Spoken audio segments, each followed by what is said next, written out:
உண்மையிலேயே தமிழ்நாட்டுல அநேக ஊழியர்கள் மன அழுத்தத்தில் இருப்பதுதான் உண்மை. 100% உண்மை. தமிழ்நாட்டுல 100க்கும் மேற்பட்ட சபைகள் ஊழியங்கள் மூடப்பட்டு விட்டது. இது நாங்கள் தமிழ்நாட்டுல இந்த 7 வருடங்களிலே கடைசி 3 வருடங்கள் எடுத்த ஒரு சின்ன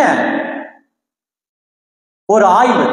இது எங்களுடைய தனிப்பட்ட ஆய்வு. போதகர்கள் இல்லாத சபைகள் அநேகம் எழும்பிவிட்டது, உண்டாக்கப்பட்டது. குடும்ப சுமை, கடன் போன்ற காரணங்களால் முழு நேர ஊழியத்தை அநேகர் விட்டு சுவிசேஷகர்களை கள்ள ஊழியர்களாக சித்தரிக்கும் சபை ஊழியர்கள் என்று. கூட்டம் இல்லாத கிராம நகர சபைகள், கூட்டமே கிடையாது சபைகளில்.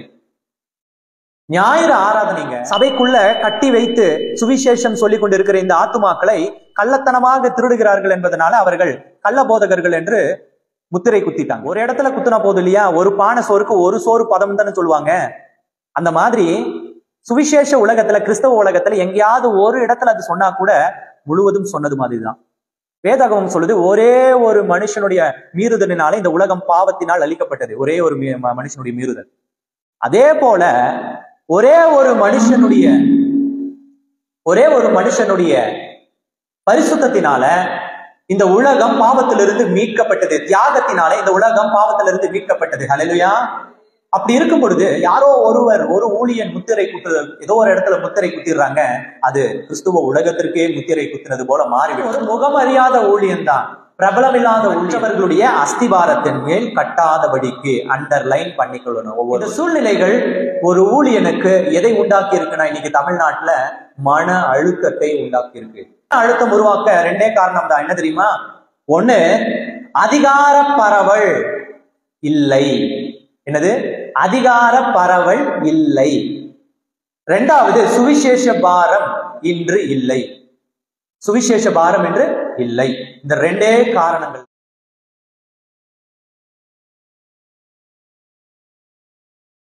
இந்த நாளின் தலைப்பு, மன அழுத்தத்தில் உள்ள தமிழ்நாட்டு ஊழியர்கள். ஒரே இடத்தில் குவியும் அதிகாரம் அது போட்டி பொறாமையை உண்டாக்கிவிட்டது என்பதுதான் இந்த நாளின் சுவிசேஷம். என்னோட எடுத்துக்கொள்ளுங்க, ரோமர் 15ஆம் அதிகாரம் 21வது வசனம். நான் மற்றவருடைய அஸ்திபாரத்தின் மேல் கட்டப்படாதபடிக்கு கிறிஸ்துவினுடைய நாமம் சொல்லப்பட்டிராத இடங்களில் சுவிசேஷத்தை அறிவிக்கும்படி நாடுகிறேன் என்பதுதான் இந்த நாளின் சுவிசேஷத்திற்காக எடுத்துக்கொள்ளப்பட்ட வேத பகுதி, வேத வசனம். பவுல் தெளிவாக ஒரு காரியத்தை விளக்குகிறார். அவர் எப்படிப்பட்ட ஊழியம் செய்தார் என்பதையும் அவருடைய ஊழியத்தின் பாதையையும் தெளிவாக பின் பாயிண்டடாக விளக்கி அதில் இருக்கிற பிரச்சனைகளை எல்லாவற்றையும் சுட்டி காட்ட விரும்புகிறார். அவர் எப்படிப்பட்ட ஊழியம் செய்தார்? மற்றவர்களுடைய அஸ்திபாரத்தின் மேல் கட்டாதபடிக்கு அண்டர்லைன் பண்ணிக்கொள்ளணும் ஒவ்வொருவரும்.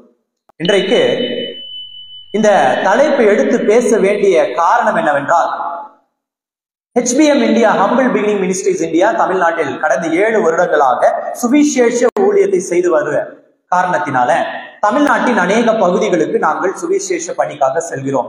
குறிப்பாக கிராமப்புறங்களுக்கு செல்கிறோம். நான் ஒரு முகமறியாத ஊழியன் தான், பிரபலமில்லாத ஊழியன்.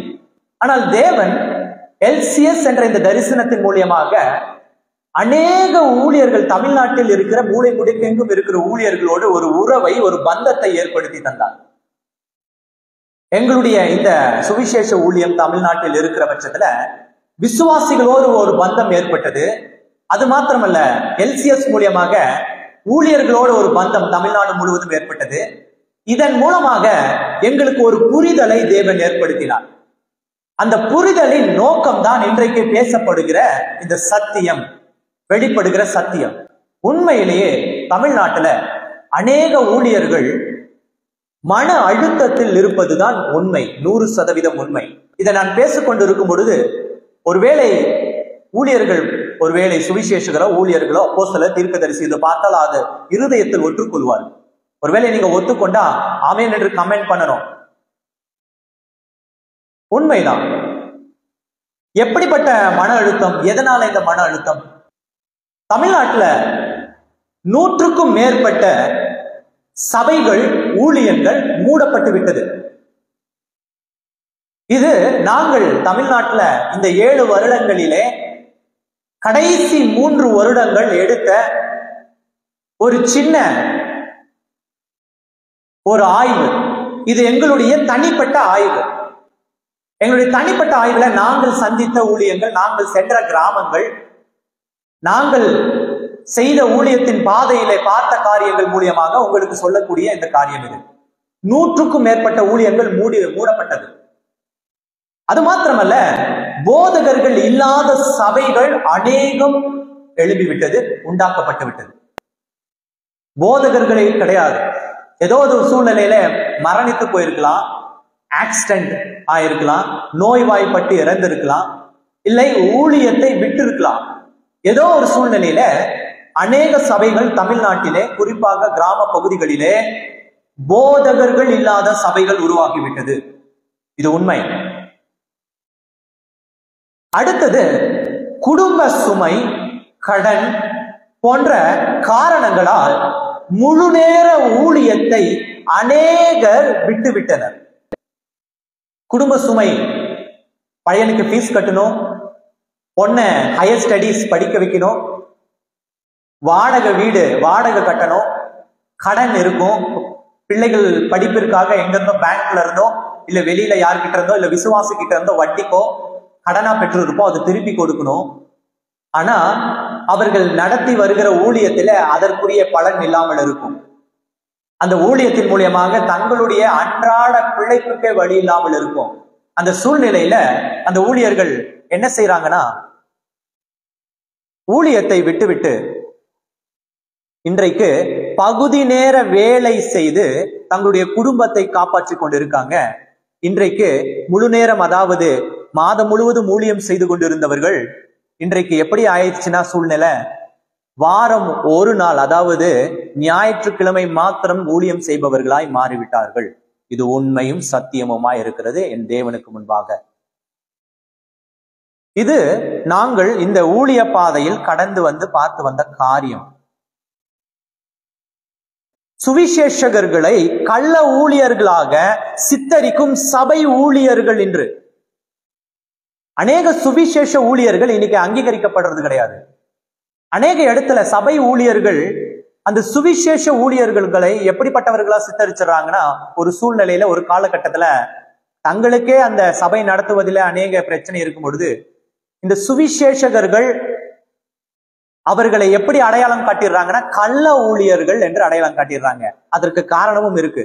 என்ன காரணம்னா, சில நேரத்துல போதகர்களால் சபைகளுக்கு அழைக்கப்படுகிற சுவிசேஷகர்கள் தாங்கள் தேவனால் ஏவப்படுகிற சுவிசேஷத்தை மாத்திரம் பேசாமல், அவர்களிடத்துல ஒரு எழுப்புதலை உண்டாக்காமல், போகிற இடத்துல அந்த சபையில இருக்கிற ஒரு விசுவாசியவோ பிள்ளைகளையோ வாலிபர்களையோ தங்களுடைய கஸ்டமர்களாக மாற்றி விடுகிறது. அதாவது போன் நம்பர் அந்த மாதிரி காரியங்களை வாங்கி அவர்களோட கான்டாக்ட் ஏற்படுத்திக் கொள்றது.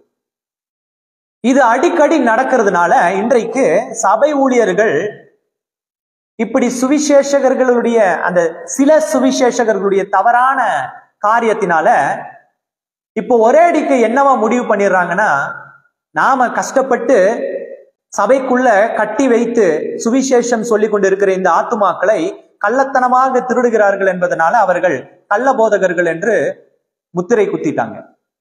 ஒரு இடத்துல குத்துனா போதும் இல்லையா, ஒரு பானை சோறுக்கு ஒரு சோறு பதம் தானே சொல்லுவாங்க. அந்த மாதிரி சுவிசேஷ உலகத்துல, கிறிஸ்தவ உலகத்துல எங்கேயாவது ஒரு இடத்துல அது சொன்னா கூட முழுவதும் சொன்னது மாதிரிதான். வேதாகமம் சொல்லுது, ஒரே ஒரு மனுஷனுடைய மீறுதலினாலே இந்த உலகம் பாவத்தினால் அழிக்கப்பட்டது. ஒரே ஒரு மனுஷனுடைய மீறுதல். அதே போல ஒரே ஒரு மனுஷனுடைய பரிசுத்தத்தினால இந்த உலகம் பாவத்திலிருந்து மீட்கப்பட்டது. தியாகத்தினாலே இந்த உலகம் பாவத்திலிருந்து மீட்கப்பட்டது. ஹல்லேலூயா. அப்படி இருக்கும் பொழுது யாரோ ஒரு ஊழியன் முத்திரை குத்து, ஏதோ ஒரு இடத்துல முத்திரை குத்திடுறாங்க, அது கிறிஸ்துவ உலகத்திற்கே முத்திரை குத்தினது போல மாறி விடுகிறது. இதனால சுவிசேஷகர்கள் அழிக்கப்படுறாங்க, அங்கீகாரம் இல்லாமல் போகுது. அடுத்தது என்னன்னா, கூட்டம் இல்லாத கிராம நகர சபைகள். கூட்டமே கிடையாது சபைகளில்.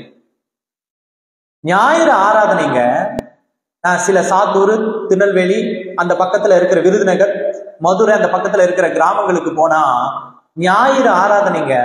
ஆனா ஞாயிறு ஆராதனையில அந்த சிறு ஊழியர்களுடைய சபைகளிலே ஊழியருடைய மனைவி, பிள்ளைகள், அதோடு சேர்ந்து 2 ஆத்துமாக்கள், மொத்தம் 5 பேரு தான் இருக்காங்க.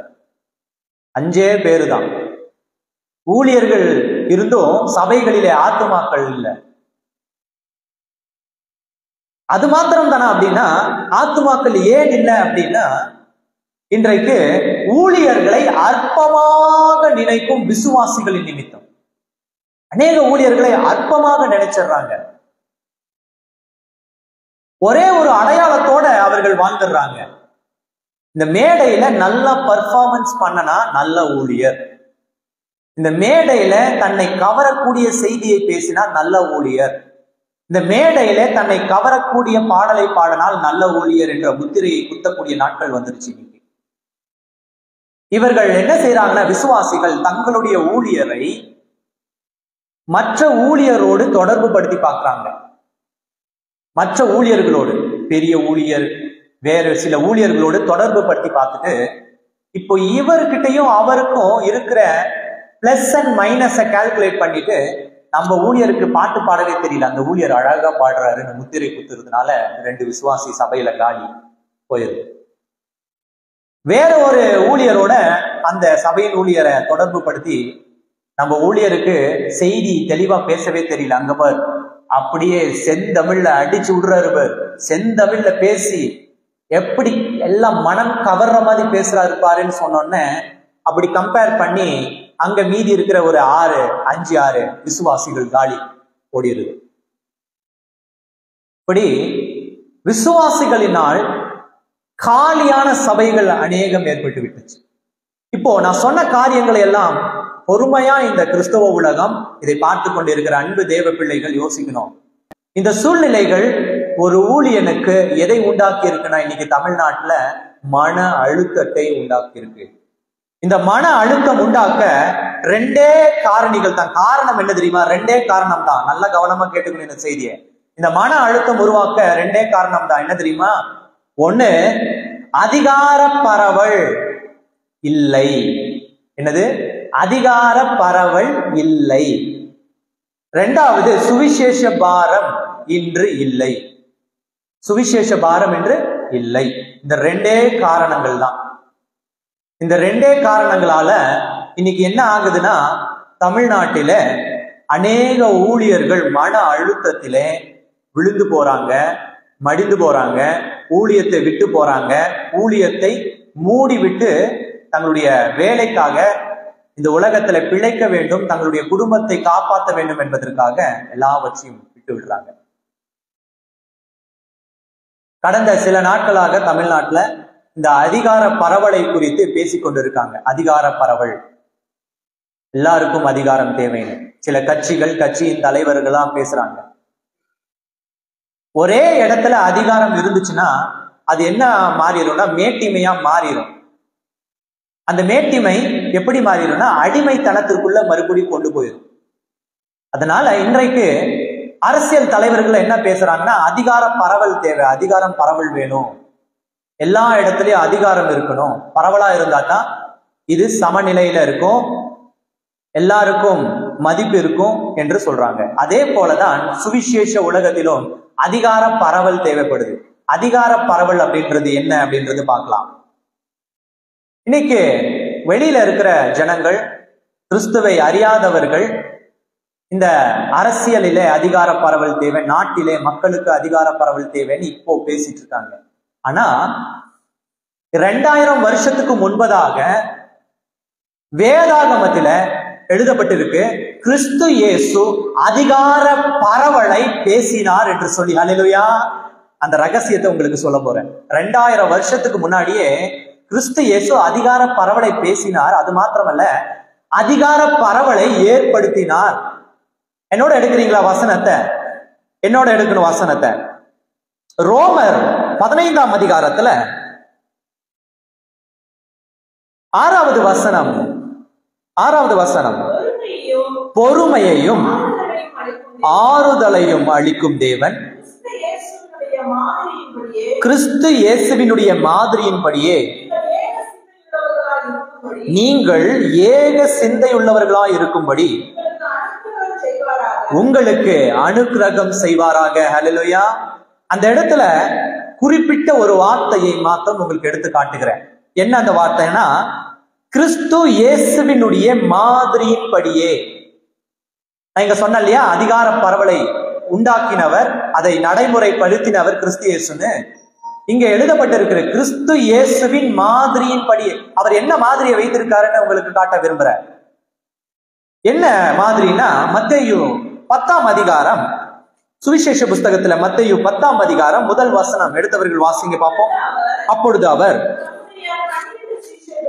தம்முடைய 12 சீஷர்களையும், நல்ல கவனமா கேட்கணும், தம்மிடத்தில் வரவழைத்து அசுத்த ஆவிகளை துரத்தவும் சகல வியாதிகளையும் சகல நோய்களையும் நீக்கவும் அவர்களுக்கு அதிகாரம் கொடுத்தார். ஹல்லேலூயா சொல்லுங்க எல்லாரும்.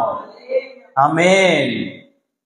இந்த இடத்துல கிறிஸ்து இயேசு தன்னிடத்தில் இருந்த அந்த மிகப்பெரிய அதிகாரத்தை, த மைட்டினஸை தான் மாத்திரம் வைத்துக் கொண்டு இருப்பது சரியல்ல என்று உணர்ந்து தன்னிடத்தில் இருந்த அந்த மைட்டி பவர், மைட்டினஸ், பிசாசை துரத்தும் அந்த வல்லமை, குணமாக்கும் வல்லமை, நோய் தீர்க்கும் வல்லமை என்ற இந்த உலகத்திலேயே மெய்சிலிருக்க வைக்கும் அப்படி மகா பெரிய வல்லமை, தேவனிடத்திலிருந்து பெற்றுக்கொண்ட வல்லமையை இந்த உலகத்திலேயே முதலிலே அதிகார பரவல் என்ற வார்த்தைக்கு முன்னுதாரணமாய் எல்லாருக்கும் பகிர்ந்து கொடுத்தவர் நம் ஆண்டவராகிய இயேசு கிறிஸ்து ஒருவரே. ஹல்லேலூயா. ஆமென். இந்த ரகசியம் இந்த உலகுக்கு இன்னைக்கு சொல்ல வேண்டிய தருணம். ஏன்னா இன்றைக்கு தமிழ்நாட்டுக்குள்ள இந்த அதிகார பரவல் என்பது மிகப்பெரிய பேச்சு பொருளா மாறிடுச்சு. அதிகாரம் எல்லா எல்லைகளிலும் இருக்கணும் அப்படின்னு சொல்லி ஒரு இடத்தில் இருந்தா அது அடிமைத்தனத்தை ஏற்படுத்தும் என்று பயப்படுறாங்க. அது வந்துடக்கூடாதுன்னு நினைக்கிறாங்க. ஆனா அந்த சூழ்நிலை தமிழ்நாட்டுல இன்னைக்கு ஒரே இடத்துல அதிகாரம் அத்தனையும் முழுசும் இருக்கு. ஒரே இடத்துலதான் இருக்கு. தமிழ்நாட்டுல மாத்திரம் இல்லைங்க, இந்த உலகத்திலேயே ஒரு இடத்துலதான் அதிக அதிகாரங்கள் இருக்கு. அநேகர் சொல்லுவாங்க, இந்த உலகத்துக்கே வந்துட்டு கட்ட பஞ்சாயத்துக்கார அமெரிக்கன் அப்படின்னு சொல்லுவாங்க. அந்த அமெரிக்கன் நினைச்சா ஒரு நாட்டுக்கு அவனுக்கு எதிராக ஒருத்தன் பேசிட்டானா உடனே பொருளாதார தடை விதிச்சிருவான். பொருளாதாரத்துல அவர்களை கஷ்டப்படுத்துவான். மற்ற நாடுகளை தூண்டி விட்டு போருக்கு உதவி செய்வான். போர் தளவாளங்களை கொடுப்பான். எந்த அளவுக்கு அவன் மறுபடியும் அவனுக்கு அடிமையா வர வைக்கணுமோ அந்த அளவுக்கு அவன் அந்த காரியத்தை ஈடுபடுவான். அதே போலதான் இன்றைக்கு கிறிஸ்தவ உலகத்திலும் ஒரே இடத்துல அநேக அதிகாரங்கள் வந்து குவிஞ்சிருச்சு. நான் சொல்லப்பட்ட ஒவ்வொரு கருத்துக்களையும் பார்த்தீங்கன்னா, சபைகள் மூடப்படுறது, ஊழியர்கள் இல்லாத சபைகள், ஊழியர்கள் இறந்து போகிறது, ஊழியர்கள் வேலைக்கு போகிறது, ஆத்துமாக்கள் இல்லாத சபைகள், காலியான சபைகள். இதுக்கு எல்லாத்துக்கும் காரணம் என்ன தெரியுமா? ஏன் இந்த உலகத்துல மனுஷரே இல்லையா, விசுவாசியே இல்லையா அப்படின்னா எல்லாம் இருக்காங்க. ஆனா எல்லாரும் என்ன தெரியுமா செய்யறாங்க? ஒரு இடத்திற்கு போய் நின்று கொண்டிருக்கிறார்கள். இதுதான் ரகசியம். ஒரே இடத்துல போய் நின்று கொண்டிருக்காங்க. ஒரே இடத்துல போய் குவிறாங்க. ஒரே இடத்துல போய் தேவனை தேடணும் என்று நினைக்கிறாங்க. கிறிஸ்து இயேசுவே ஒரு மாதிரியை நமக்கு காட்டி கொடுத்து போயிருக்கும் பொழுது நாம் இந்த கிறிஸ்துவ உலகத்திலே, தமிழ்நாட்டிலே ஏதோ ஒரு சூழ்நிலையிலே தவறை இணைத்துக் கொண்டிருக்கிறோமா என்பதை அன்பு சகோதர சகோதரிகள், ஊழியர்கள் கொஞ்சம் சிந்தித்து பார்க்கணும். நாம ஒரு செய்தியை பேசும் பொழுது உடனடியா அதோட டிபேட், உடனடியா அதற்கு எதிர்கருத்து, உடனடியா அதை நசுக்கக்கூடிய காரியங்களை செய்யக்கூடாது. அதை கொஞ்சம் சிந்திச்சு பார்க்கணும். சிந்திச்சு பார்த்து அந்த சிந்தனையின் ஆழத்திற்குள்ள எத்தனை சபைகள் மூடப்பட்டு இருக்கிற காரணங்களை தெரிந்து கொள்ள முடியும். எத்தனை ஊழியர்கள் நிர்மூலமாக்கப்பட்டிருக்கிறார்கள் என்பதை நாம் அறிந்து கொள்ள முடியும். எல்லாரையும் தவறான ஊழியர்கள் என்று சொல்லக்கூடாது.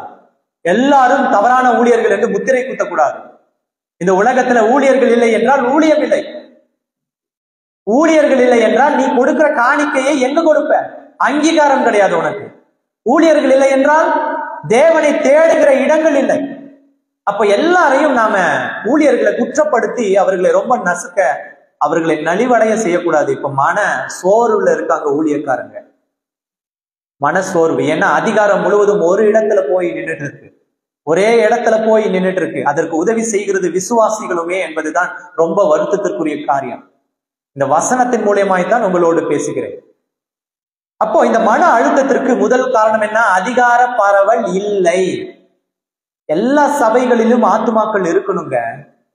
எல்லா ஆத்துமாக்களும் நான் கூட்டம் கூடுகிற இடத்தில் மாத்திரம் இருக்கணும் என்று நினைத்தால் கிறிஸ்துவோ சொல்லாத ஒரு சுவிசேஷத்தை நீ சொல்லிக் கொண்டு இருக்கிற என்று அர்த்தம். சொல்லாத ஒரு சுவிசேஷத்தை நீ பேசுற என்று அர்த்தம். நான் முதல் வார்த்தை வசனம், இந்த இந்த இந்த செய்தியின் அடித்தளமாக நான் கட்டமைத்த வசனம் என்ன? ரோமர் 15ஆம் அதிகாரத்துல படிச்ச அந்த வசனம் தான். நான் மறுபடியும் அந்த வசனத்தை உங்களுக்கு நினைவு கூறுகிறேன். ரோமர் 15:21 என்ன தெரியுமா? நான் மற்றொருவனுடைய அஸ்திபாரத்தின் மேல் கட்டப்படாதபடிக்கு கிறிஸ்துவினுடைய நாமம் சொல்லப்பட்டிராத இடங்களில் சுவிசேஷத்தை அறிவிக்கும்படி நாடுகிறேன். அல்லேலூயா. இந்த வசனத்தின்படி, பவுல் சொன்ன இந்த வார்த்தையின்படி தமிழ்நாட்டுல ஊழியம் நடப்பது இல்லை என்பதுதான் பிரச்சனை. அதனால தான் அநேக இடத்துல ஒரே இடத்துல அதிகாரம் பரவ, ஒரே இடத்துல அதிகாரம் ஏற்பட காரணம் என்ன தெரியுமா? மறுபடியும் சுவிசேஷம் சொல்லப்படாத இடத்திற்கு அவர்கள் செல்லாமல் அந்த அதிகாரத்தின் காரணமாக முன்னமே சுவிசேஷம் சொல்லப்பட்டிருக்கிற சபைகளில் இருக்கிற ஆத்துமாக்களை தங்களிடத்தை கூட்டி செல்றாங்க. இந்த கருத்தை நீங்க உள்வாங்கிக்கணும்.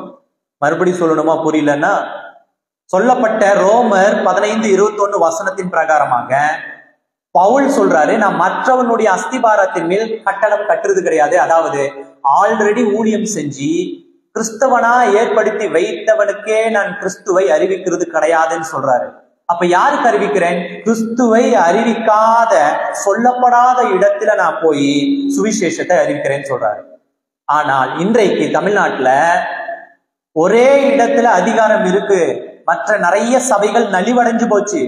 காரணம் என்னன்னா, இவர்கள் கிறிஸ்துவை அறிவிக்காத இடத்துல போய் சுவிசேஷம் சொல்லல, கிறிஸ்துவை அறிவித்த சபைகளுக்குள்ள சுவிசேஷத்தை சொல்லி அங்க இருக்கிற சபையின் ஆத்துமாக்களை தங்களிடத்தே அழைத்துக் கொள்றாங்க. இதனாலதான் என்னாகுது தருமா? ஒரே இடத்துல அதிகாரம் அதிகரிச்சுட்டு போகுது, இன்னொரு இடத்துல அதிகாரமும் இல்ல, விசுவாசியும் இல்ல. அதனால சபைகள் மூடப்பட்டு நாசமாய் நலிவடைஞ்சு போகுது. இன்றைக்கு தேவனால் அழைக்கப்பட்டிருக்கிற போதகர்கள், ஊழியர்கள் சபைகளிலே தங்கள் ஆத்துமாக்களை இழந்து போய் மன அழுத்தத்திலே, வேதனையிலே குடும்பத்தையும் தன்னையும் ஊழியத்தையும் காப்பாற்ற முடியாதவர்களை போல இன்று வாழ்ந்து கொண்டிருக்கிறார். இந்த உண்மை, இது சத்தியம் தேவனுக்கு முன்பாக. இதை நீங்க ஒத்துக்கொள்வீங்கன்னு விசுவாசிக்கிறேன். இன்றைக்கு 2வது காரியம் உங்களோடு நான் பேச விரும்புறேன். 2வது காரியம், சுவிசேஷ பாரம் பரவல் இல்லை. அதாவது சுவிசேஷ பரவல் என்பது இல்லை. அதற்கு ஒரு மாதிரியான வசனத்தை உங்களுக்கு காட்ட விரும்புகிற ரோமர் அதே 15ஆம் அதிகாரத்துல 6வது வசனத்துல கிறிஸ்து சொன்ன அந்த மாதிரியை நான் காட்ட விரும்புகிறேன். பொறுமையையும் ஆறுதலையும் அளிக்கும் தேவன். போதும். தேவன் எப்படிப்பட்டவர்? பொறுமையை, ஆறுதலை அளிக்கும் தேவன். சுவிசேஷம் பரவல் இல்லாமல் போயிருக்கு, மன அழுத்தத்திற்கு காரணம். என்னோட எடுங்க ரோமர் 15ஆம் அதிகாரம் 18வது வசனம் இப்படி சொல்லுது, புறஜாதியாரை வார்த்தையினாலும் செய்கையினாலும் கீழ்ப்படிய பண்ணும்படிக்கு அற்புத அடையாளங்களின் பலத்தினாலும் தேவ ஆவியின் பலத்தினாலும் கிறிஸ்துவானவர் என்னை கொண்டு நடப்பித்தவைகளை சொல்வதல்லாமல் வேறொன்றையும் சொல்ல நான் துணிவதில்லை. ஹல்லேலூயா. ஆமா, அவர் பவுல் தெளிவா சொல்றாரு. என்ன சொல்றாரு? புறஜாதியார் இடத்தில் வார்த்தையினாலும் செய்கையினாலும். எப்படி ஊழியம் செய்யணும்? வார்த்தையிலும் செய்கையிலும். உதவி செய்ப்பா அப்படின்னு வேத வசனத்துல இருந்து சொல்லுறோம். ஆனா நீ அதுக்கப்புறம் நீ என்ன தெரியுமா செய்யணும்? முதல்ல உன்னிடத்தில் இருப்பதை கொண்டு போய் அவனுக்கு கொடுத்து உதவி செய்யணும், வார்த்தையினாலும் செய்கையினாலும். ரெண்டாவது சொல்றாரு, அற்புத அடையாளங்களினாலும். அற்புத அடையாளங்கள் ஒவ்வொரு இடத்திலும் ஒவ்வொரு ஊழியர்களாலும் நடத்தப்பட்டு வருகிறது. அதை போய் நீ சொல்லணும், இந்த அற்புதம் நடந்தது என்று. அந்த அற்புதங்களை நடப்பிக்கணும். மூன்றாவது என்ன சொல்றாரு? தேவ ஆவியின் பலத்தினாலும். அது என்ன தேவ ஆவியின் பலம்? அந்நிய பாஷை, தேவனோடு சம்பாஷிக்கும் பாஷை என்று எழுதப்பட்டு இருக்கிறது. பவுல் தான் சொல்றாரு அதையும். இது தேவனோடு சம்பாஷிக்கும் பாஷையாமா, மனுஷனோடு கிடையாது, தேவனோடு சம்பாஷிக்கும் பாஷை. அந்த பாஷை நம்முடைய ஆவியை பலப்படுத்துகிற பாஷை. அப்போ இந்த காரியங்களிலாலே நீ ஊழியம் செய். எங்க புறஜாதியார் மத்தியிலே சொல்லப்படாத இடத்துக்குன்னு சொல்றாரு, கரெக்டா?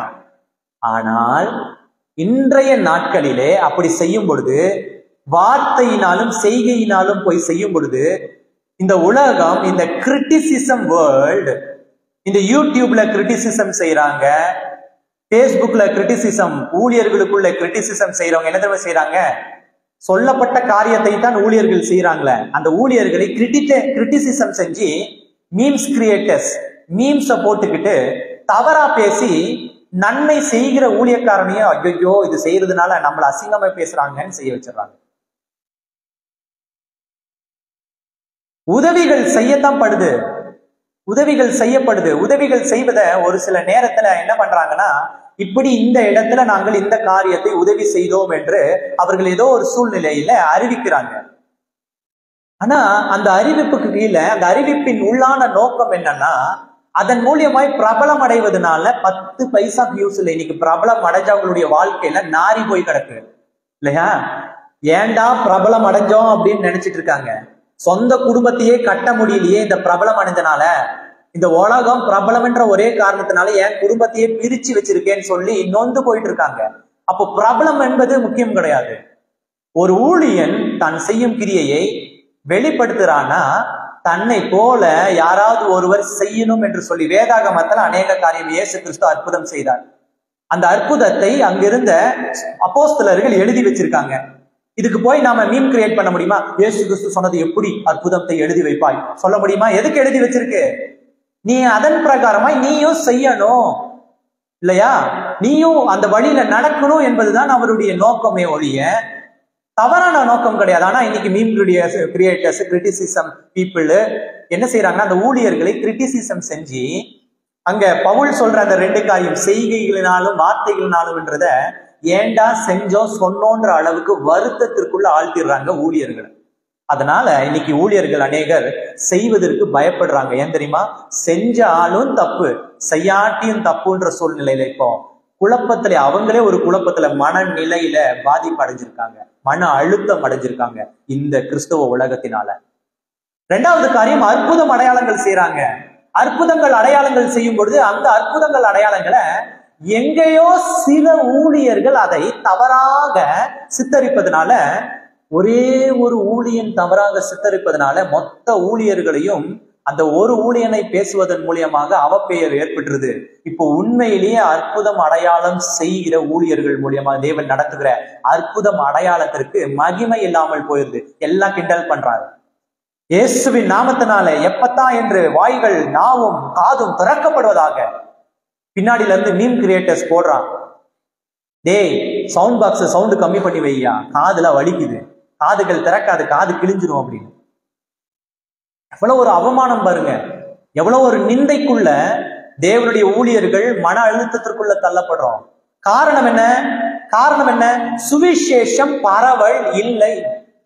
சுவிசேஷம் பரவலாக இல்லை, எல்லாம் ஒரே இடத்துல இருக்கு. நாம என்ன நினைக்கிறோம்?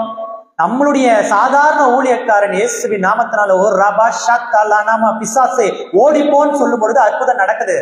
ஆனா அதை நாம கிண்டல் பண்ணி கேலி பண்ணி அவனுடைய ஆவியையும் ஆத்மாவையும் நோக்கடிச்சிடுறோம், மன அழுத்தத்திற்குள்ள கொண்டு போயிடுறோம்.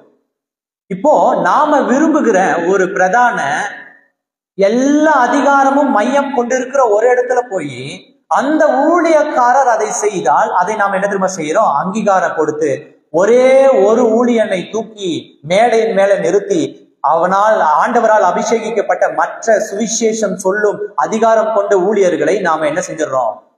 நழுவ செஞ்சிடறோம், நசுக்கிடுறோம். அதிகார பரவல் இல்லாம, சுவிசேஷ பரவல் இல்லாமல் போய் இது உண்மையா?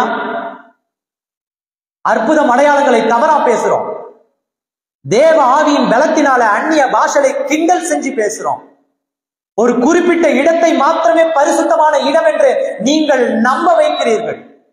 இந்த இடம் மட்டும்தான் பரிசுத்தம், எல்லாரும் இங்க வாங்க, அந்த சபையில வேஸ்ட், ஞாயிறு ஆராதனை வேஸ்ட், இங்க வாப்பா நல்லா இருக்கு. ஒரே ஒரு இடம் பரிசுத்தமான இடம்னு நீங்க நம்ப வைக்கிறீங்க. இப்போ ரெண்டு காரியத்தினால இன்றைக்கு இருக்கிற ஊழியர்களுடைய மனநிலை, ஊழியர்களுடைய நிலை என்ன தெரியுமா? மன அழுத்தத்துல அதிகாரமும் கிடையாது, சுவிசேஷம் பரவலும் கிடையாது, அதிகார பரவலும் கிடையாது. என்னத்தான் செய்வாங்க? என்னத்தான் செய்வாங்க? அப்போ முடிவு என்ன? அதற்கு முடிவு என்ன? என்னோட எடுங்க வசனத்தை, ரோமர் 15ஆம் அதிகாரத்துல 21வது வசனம் சொல்லப்பட்ட அந்த வார்த்தை தான். என்ன முடிவு? நான் மற்றவனுடைய அஸ்திபாரத்தின் மேல் கட்டாதபடிக்கு கிறிஸ்துவினுடைய நாமம் சொல்லப்பட்டிராத இடங்களில் சுவிசேஷத்தை அறிவிக்கும்படி நாடுகிறேன். இதுதான் முடிவு. இப்ப என்ன தெரியுமா செய்யணும்? இந்த அதிகார பரவல் வேணும்னா, சுவிசேஷம் பரவல் வேணும்னா, ஒரே இடத்துல அதிகார மையமாக உருவாக்கி நம்ப வச்சிருக்கீங்க இல்லையா? அந்த நம்ப வச்ச ஊழியர்களும் சரி, ஊழியக்காரிகளும் சரி, நீங்கள் இப்ப என்ன செய்யணும்னா, உங்களுடைய அதிகாரத்தை சொல்ல, அதாவது அஸ்திபாரம் போடப்பட்ட சபைகளில் இருந்து எடுக்காம, அஸ்திபாரமே போடப்படாத, சுவிசேஷமே சொல்லப்படாத இடத்திற்கு நீங்களும் உங்களுடைய அதிகாரமும் சுவிசேஷ பரவலும் எடுத்து செல்ல வேண்டும். ஹல்லேலூயா. இப்படி நடந்தாலே ஒழிய தமிழ்நாட்டுல இன்னும் வரக்கூடிய நாட்களில ஒரு உண்மை, இது குறிச்சு வச்சுக்கோங்க, உண்மை, அநேக ஊழியர்கள் மரித்து போவார்கள் மன அழுத்தத்தில், ஹார்ட் அட்டாக்கள், ஏதோ ஒரு யோசனையில ரோட்ல போய் அடிபட்டு, இதெல்லாம் கண்ணார பார்த்தது. சாத்தூர் ஹைவேல, தூத்துக்குடி ஹைவேல கண்ணார பார்த்தது. ஏதோ ஒரு யோசனை, ஏன் அடிபட்டாருன்னு அந்த ஊழியரை குறித்து, குடும்பத்தை குறித்து பார்க்கும்போது அந்த சபையில இருந்த 2 ஆடுகளுக்குள்ள ஏற்பட்ட மனஸ்தாபம் சபையை 2ஆ மாத்திருக்கு. அந்த மன சோர்விலேயே பைக் ஓட்டிட்டு போய் ஹைவேல அடிபட்டுட்டாரு. உண்மை. நம்ம எந்த அளவுக்கு ஊழியர்களை நாசமாக்கி பேசுறோமோ, எந்த அளவுக்கு அவமானமா பேசுறோமோ, எந்த அளவுக்கு நிந்திக்கிறோமோ, எந்த அளவுக்கு அவர்கள் இல்லாத சபைகளை ஏற்படுத்துறோமோ, எந்த அளவுக்கு அதிகார பரவல் இல்லையோ, எந்த அளவுக்கு சுவிசேஷ பரவல் இல்லையோ, இந்த இந்தியாவில, இந்த தமிழ்நாட்டுல மூளை முடுக்கு எங்கும் சுவிசேஷம் இனி 2000 வருடமானாலும் சொல்லி முடிக்க முடியாது என்பதுதான் உண்மை. இதை நீ உன்னுடைய இருதயத்தில் எழுதிக்கொள். இதை உங்களுடைய இருதயத்தில் எழுதிக் கொள்ளணும்.